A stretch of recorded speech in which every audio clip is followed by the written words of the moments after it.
ഈ ബോബി ചെമ്മണ്ണൂർ ഇത്രയും തരം താന്നൊരു വ്യക്തിത്വമായിരുന്നു. ഉദ്ഘാടനം ചെയ്യാനെന്ന പേരിൽ ഹണി റോസിനെ വിളിച്ചു വരുത്തുന്നു.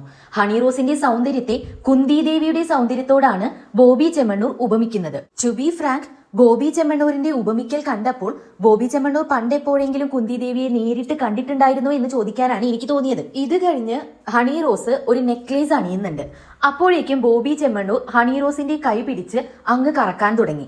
അപ്പോൾ ബോബി ചെമ്മണ്ണൂർ പറയുന്ന ഒരു ഡയലോഗ് ഉണ്ട്, ഈ മാലയുടെ പിന്നിലത്തെ ഭംഗി കാണണമെങ്കിൽ ഇങ്ങനെയൊന്ന് കറങ്ങണം എന്ന്. ഒരു നെക്ലേസിന്റെ ബാക്കിൽ എന്താണ് ഇത്ര ഭംഗിയുള്ളതായിട്ടുള്ളത്? ആ തൂങ്ങി നിൽക്കുന്ന വള്ളിയോ? എന്തായാലും ബോഷയുടെ ഭാഗത്തു നിന്നുണ്ടായ ഈ പ്രവൃത്തി വളരെ ചീപ്പായി പോയി എന്നുള്ള അഭിപ്രായമാണ് എനിക്കുള്ളത്.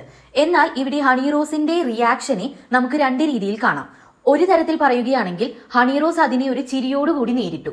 അതുകൊണ്ട് തന്നെ ആ ഒരു മംഗളകർമ്മം അലങ്കോലമാക്കപ്പെട്ടില്ല. അതേസമയം തനിക്ക് നേരെ ഇതുപോലെ ഒരു അതിക്രമം അല്ലെങ്കിൽ അധിക്ഷേപം നേരിടേണ്ടി വരുമ്പോൾ അവിടെ മൗനം പാലിക്കുന്നത് ശരിയാണോ എന്നും ചിന്തിക്കേണ്ടിയിരിക്കുന്നു.